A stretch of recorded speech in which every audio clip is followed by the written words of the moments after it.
Bonjour, my little bonbons. How nice it is to see all of you again. I was thinking back to when I went to Paris, France, to learn to be a professional artist from many of the greatest artists in the area. I have to tell you something, though. In order to live in Paris, we don't call it Paris.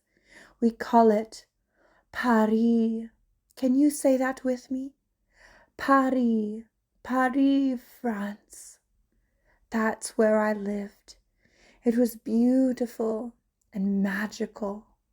But I was very, very annoyed that the art school there would not allow me to be an art student because I am a woman.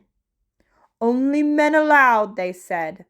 Well, they believed that only men could become professional artists, and I showed them.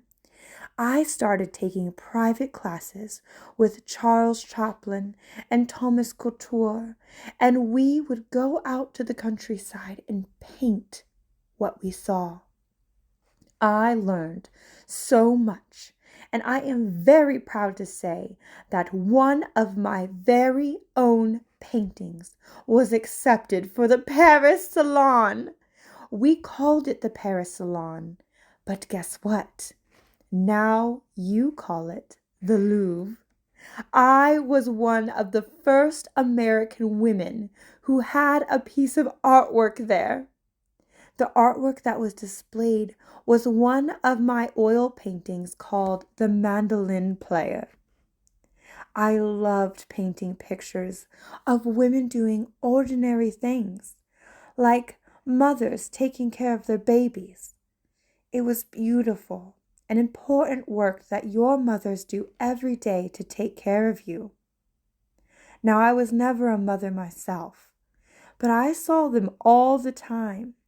And I admired how much they loved their children and how much they did every day to make sure that the household was running and that people stayed connected to one another.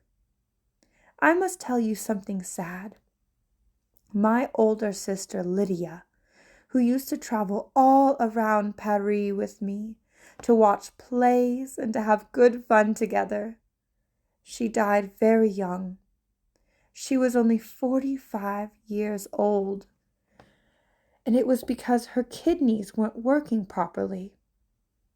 I was so sad, but I found great comfort watching and creating artwork of other women. I have to say, make sure you hug your brother or sister, a good tight hug when you see them next, because I miss her so very much. I painted many pictures of her doing ordinary things, like crocheting, sitting on a bench, looming, and drinking some tea. I want you to remember that the most beautiful things can be the most ordinary things that we do during our day. And it is important to soak in those ordinary moments. I became what's known as an impressionist painter. I tried to give the person who is looking at my painting an impression or of an idea of how people were feeling, thinking, or being. I wanted my pictures to come alive through my brushstrokes. Were they very fast brushstrokes? Was something very exciting happen? Or were they very long brushstrokes? Was it peaceful and quiet?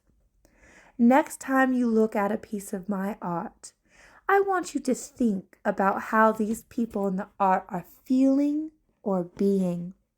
Speaking of said things, can I show you some of my art?